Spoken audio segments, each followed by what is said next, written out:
Hi friends, welcome back to our channel Shiva maker. నేను మీ శివని. Last వీడియోలో మీ అందరికీ రామేశ్వరంలో ఉన్నటువంటి రామనాథ స్వామి టెంపుల్ని అయితే షేర్ చేశాను కదా.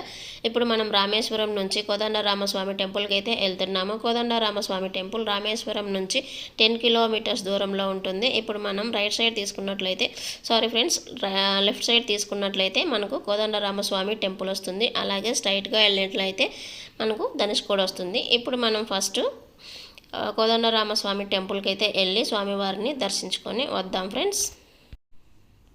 టెంపుల్కి వెళ్ళే ముందు మీ అందరికీ ఒక చిన్న విన్నపం అండి. మన ఛానల్ని ఫస్ట్ టైం చూస్తున్నట్లయితే ప్లీజ్ సబ్స్క్రైబ్ చేసుకోండి ఫ్రెండ్స్. అలా చేసుకున్నట్లయితే మన ఛానల్లో అప్లోడ్ చేసే ప్రతి వీడియో మిస్ అవ్వకుండా చూడొచ్చు అనమాట. ఆ కోదండరామస్వామి ఆశీస్సులు మీ అందరిపై ఉండాలని మనస్ఫూర్తిగా కోరుకుంటున్నానండి. అలాగే ఈ యొక్క చిన్న యూట్యూబర్ని మీ యొక్క పెద్ద మనసుతో సపోర్ట్ చేస్తారని మనస్ఫూర్తిగా కోరుకుంటున్నాను. మనమైతే మాటల్లో ఉండంగానే కోదండరామస్వామి టెంపుల్ అయితే వచ్చేసింది. ఇదే అన్నమాట మనం చూడాలనుకున్నటువంటి కోదండరామస్వామి టెంపుల్.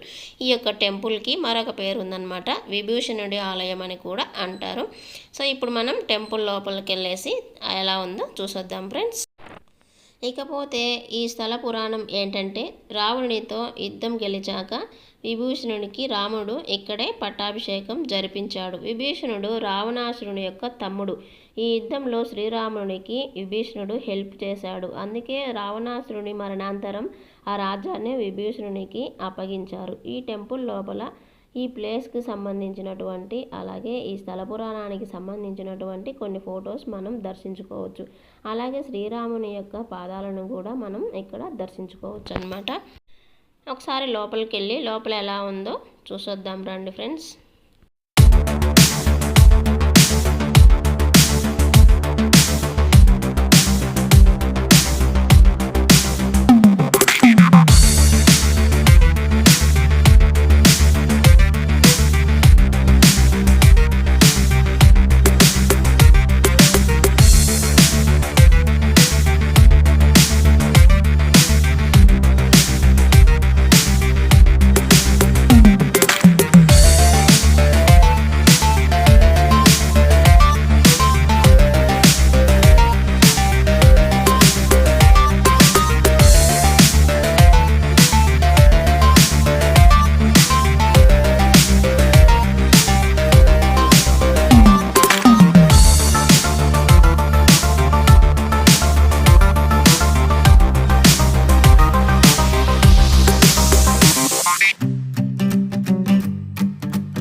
కోదండరామస్వామి టెంపుల్లో స్వామివారిని దర్శించుకొని అలాగే ఇప్పుడు మనము ధనుష్కోడికి అయితే వెళ్తున్నాము.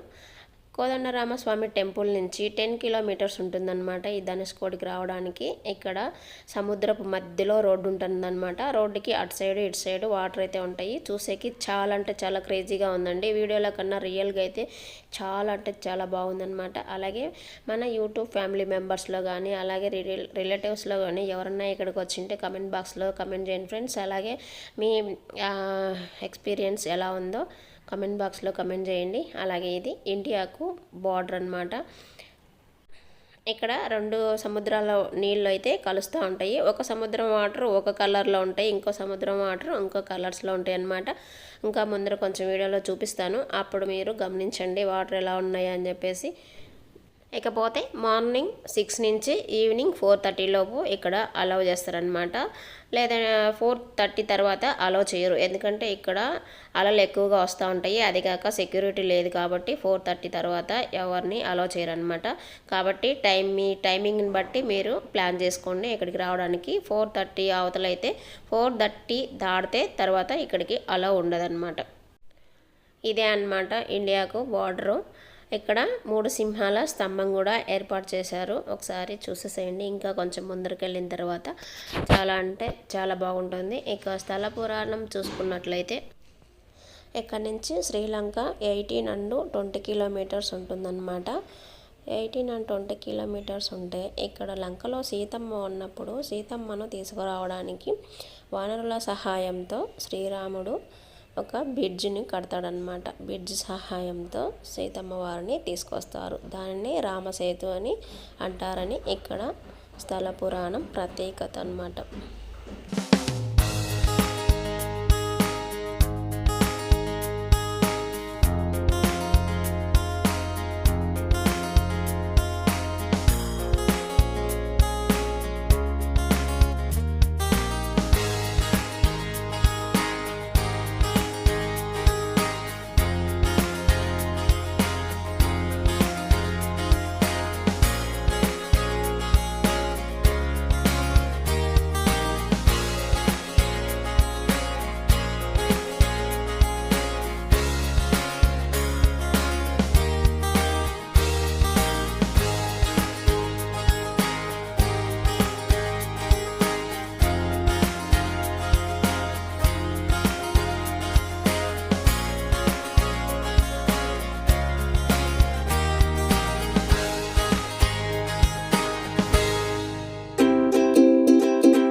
ఇక్కడ మనము రామసేతుని అయితే డైరెక్ట్గా చూడలేము. ఇక్కడ వీళ్ళు దీంట్లో ఒక మిషన్ ఉందన్నమాట. ఏందబ్బా ఆ మిషన్ పేరు అయితే నాకు తెలియదండి అంటే చెప్పడానికి. సో మా వారు అయితే చూస్తూ ఉన్నారు. దాంట్లో నుంచి చూస్తే మనకు Ram Setu కనిపిస్తుందంట.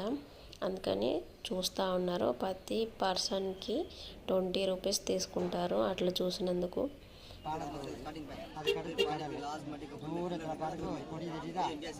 India Sri Lanka border 18 kilometre Sri Lanka 18 kilometre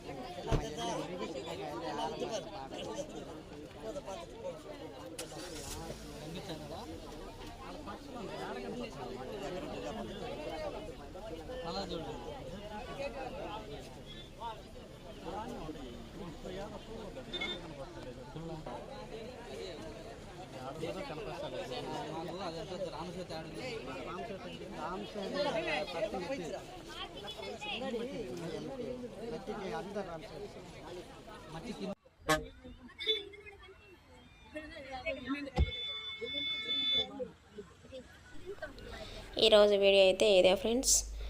thank you for watching my video. Bye bye friends. మళ్ళీ ఒక మంచి వీడియోతో మీ ముందుకు వస్తాను. అంతవరకు సెలవు. ఇట్లు మీ శివ.